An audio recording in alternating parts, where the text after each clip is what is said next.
আজকে যুবকরা ডিপ্রেশনে ভুগছেন। কেন ডিপ্রেশনে ভুগছেন? ভোগের যত আইটেম আছে দুনিয়ার সবই তো আপনার হাতের নাগালে। কেন ডিপ্রেশনে ভুগছেন? কেন আত্মহত্যার প্রবণতা বাড়ছে?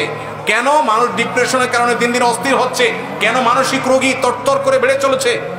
মূল কারণ হলো শান্তির ট্র্যাক থেকে সরে গেছে। শান্তি ভোগের মধ্যে নাই, শান্তি নাটক সিনেমায় বুধ হওয়ার মধ্যে নাই, শান্তি মাদকের বোতল হাতে নেওয়ার মধ্যে নাই, শান্তি জেনার মধ্যে নাই, শান্তি চোখের জেনার মধ্যে নাই, শান্তি দুনিয়াতে ভোগ আনন্দের মধ্যে নাই। শান্তি হলো আল্লাহর আনুগত্যের মধ্যে থেকে যতটুকু বৈধ ভোগ আছে ততটুকু করার মধ্যে। যে ব্যক্তি বিবাহের মাধ্যমে তার যৌন চাহিদাকে পূরণ করে এবং হালাল পথ ছাড়া হারাম পথে যায় না, আল্লাহ তাআলা তাকে শান্তি দেন।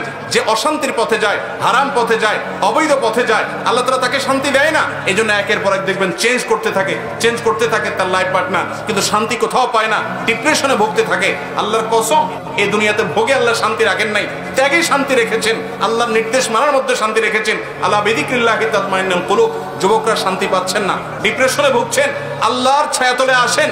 আমি শপথ করে বলছি, আপনি কোরআন হাতে নেন, কোরআন বুঝেন, আল্লাহর সাথে কথা বলেন, নামাজে দাঁড়ান, দীর্ঘ সময় কথা বলেন, সেজদায় গিয়ে আল্লাহর সাথে কানাঘুষা করেন, ভোর রাতে উঠে দোয়া করেন। আমি শপথ করে বলছি, আপনি যে শান্তি পাচ্ছেন, পৃথিবীর কোনো মিলিয়নার, কোনো বিলিয়নার সে শান্তি পায় না, সে শান্তির ধারে কাছেও যেতে পারে না যদি আল্লাহর আনুগত্য তার মধ্যে না থাকে।